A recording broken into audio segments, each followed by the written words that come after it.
Teman-teman, kamu tahu nggak sih siapa yang nyiptain kita? Tumbuhan, hewan, dan juga alam semesta. Nah, kita akan membicarakan hal ini tentang keimanan. Nah, iman itu artinya adalah kepercayaan dan kedamaian kolbu yang memunculkan kata al-amanah atau kepercayaan. Nah, orang yang beriman tentang sesuatu, maka dia tidak akan khawatir tentang hal-hal yang tidak sesuai dengan kepercayaannya. Kemudian, orang yang beriman juga harus yakin dengan keimanannya, yaitu dengan seperti percaya kepada Allah. Nah, tapi tidak hanya percaya kepada Allah saja, tapi dia harus mengucapkan dengan lisan seperti mengucapkan syahadat dan juga melakukannya dengan praktik dengan melaksanakan sholat. Nah, ngomong-ngomong tentang iman sendiri itu kan ada 6. Yang pertama adalah percaya kepada Allah. Yang kedua, percaya kepada malaikat. Yang ketiga, percaya kepada kitab-kitab. Yang keempat, percaya kepada Rasul. Yang kelima, percaya kepada hari akhir atau kiamat. Dan yang keenam adalah percaya dengan qada dan qadar. Nah, tadi kan kita sudah membicarakan tentang iman dan rukun iman. Sekarang kita akan membicarakan dengan Islam, yang mana ini sangat berkaitan juga dengan rukun iman itu sendiri. Nah, untuk Islam itu memiliki arti berserah diri, patuh, suci dan bersih, kemudian selamat dan kesejahteraan dan juga perdamaian. Nah, Islam yang dibicarakan dalam hal ini merupakan rukun Islam, di mana ini merupakan 5 dasar dalam Islam. Rukun Islam itu sendiri merupakan fondasi wajib yang harus dilakukan oleh orang-orang beriman sebagai dasar dalam kehidupan seorang muslim. Nah, untuk rukun Islam sendiri itu ada 5. Yang pertama adalah syahadat, kedua sholat, ketiga puasa, keempat zakat, dan yang kelima adalah menunaikan haji bagi yang mampu. Nah, setelah tadi kita belajar tentang iman dan Islam, sekarang kita akan belajar tentang ihsan. Jadi sebenarnya ihsan itu apa sih? Jadi dalam Islam, istilah ihsan itu merujuk kepada kesempurnaan atau kebaikan yang luar biasa.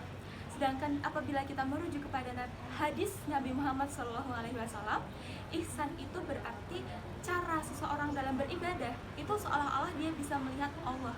Dan apabila dia tidak bisa melihat Allah, maka dia akan membayangkan bahwa Allah akan melihat segala perbuatan dia. Jadi, ihsan itu berfokus pada cara seseorang beribadah atau cara seseorang berinteraksi kepada Allah. Nah, setelah tadi kita belajar tentang pengertian ihsan, sekarang kita apa sih contoh-contoh ihsan yang bisa kita laksanakan dalam kehidupan sehari-hari?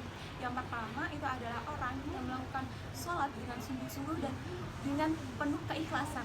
Yang kedua itu adalah orang yang memberikan amal kebaikan tanpa pamrih untuk membantu sesama.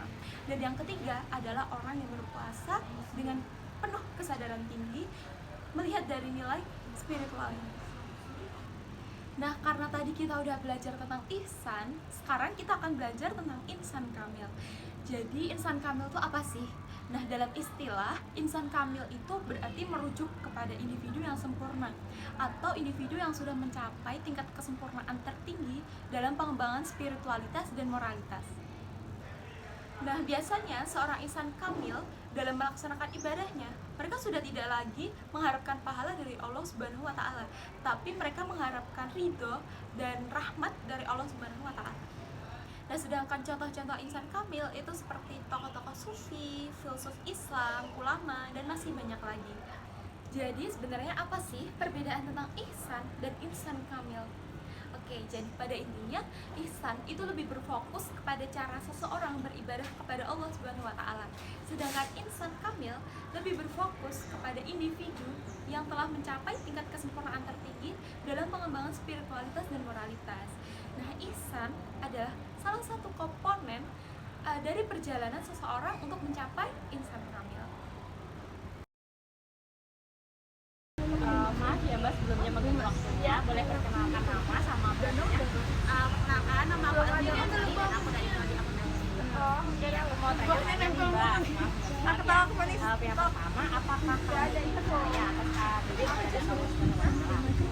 Iya, saya percaya masih badan Allah Subhanahu wa taala dan saya memiliki keyakinan bahwa Allah Subhanahu wa taala itu ada. Kayak pertanyaan kedua, apa yang Mbak harapkan dari ibadah Mbak yang lakukan, apakah pahala atau rahmat juga dari Allah? Sebagai seorang muslim, orang yang memiliki keyakinan bahwa Allah itu ada, sholat itu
doa sama Allah kan nggak mungkin secara langsung dikabulin, tapi pasti ada suatu saat bakal dikabulin.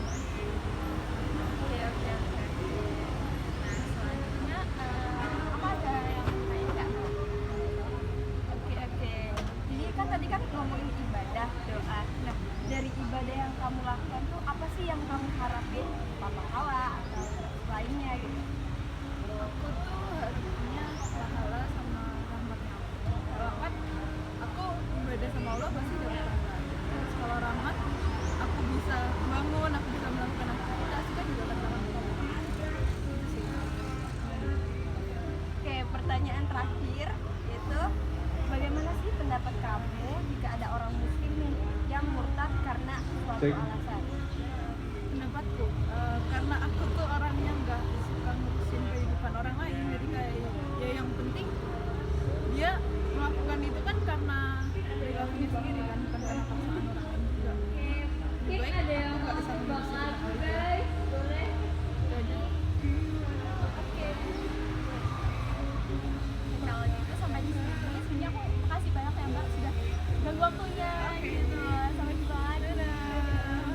Dalam Islam sendiri, larangan murtad juga sudah diperjelas dalam surat Al-Maidah ayat 3.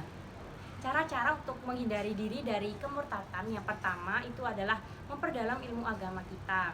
Yang kedua, kita harus memperbanyak ibadah kepada Allah Subhanahu wa taala. Dan yang ketiga, itu kita harus menjauhi lingkungan-lingkungan yang buruk dan tempat-tempat yang menimbulkan maksiat. Nah, itu tadi pemaparan materi dari kami kelompok 3. Sekian dari kami. Wassalamualaikum warahmatullahi wabarakatuh.